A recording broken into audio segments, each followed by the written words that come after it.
Stellar MLS Transition. Module 6, the seller conversation. This is about a single 2-page form, what it says, who signs it, and how to handle it at the listing table so it builds trust instead of creating friction. The form is called MLS Options for Property Owners, Authorization. It's 2 pages. You need it anytime a listing is not going immediately active.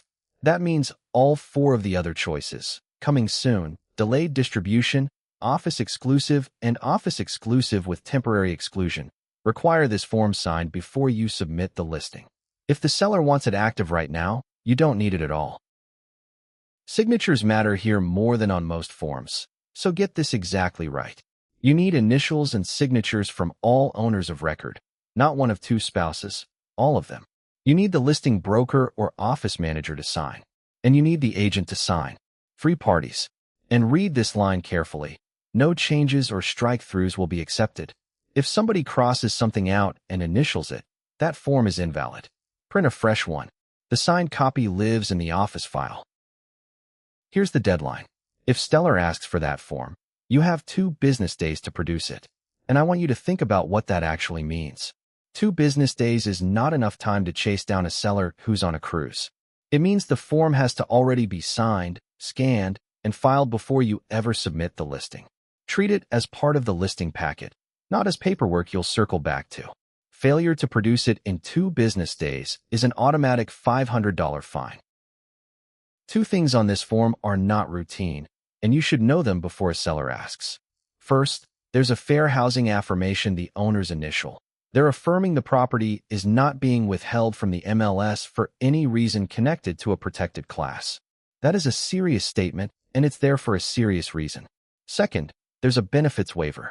The owners acknowledge in writing that unrestricted MLS participation is widely regarded as the best way to maximize reach and price, and that by limiting or delaying it they accept responsibility for any extended marketing time, reduced buyer interest, or weaker final terms.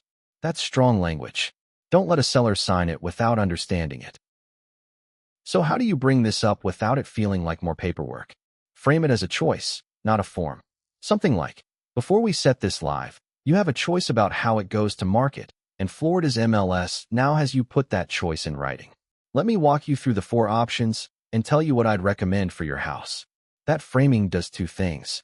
It positions you as the advisor rather than the clerk, and it makes the signature the natural end of a conversation instead of an interruption. Then give an actual recommendation. Sellers hire us for judgment, not a menu.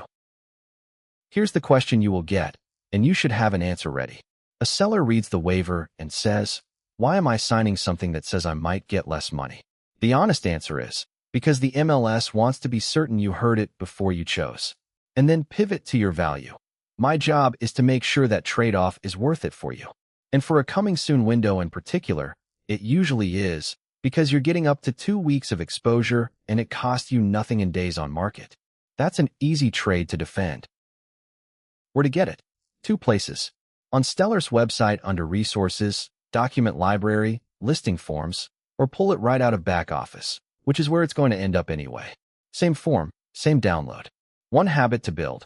Always pull a fresh copy rather than reusing a saved PDF. The current revision is dated May 2026, and Stellar updates these forms. The version I'm describing is coming soon on it, and last year's version did not. That's the form. 1 page of choices, 1 page of acknowledgments, 3 sets of signatures, no strike-throughs, and it has to exist before the listing does. Handled well, it's a genuine trust builder.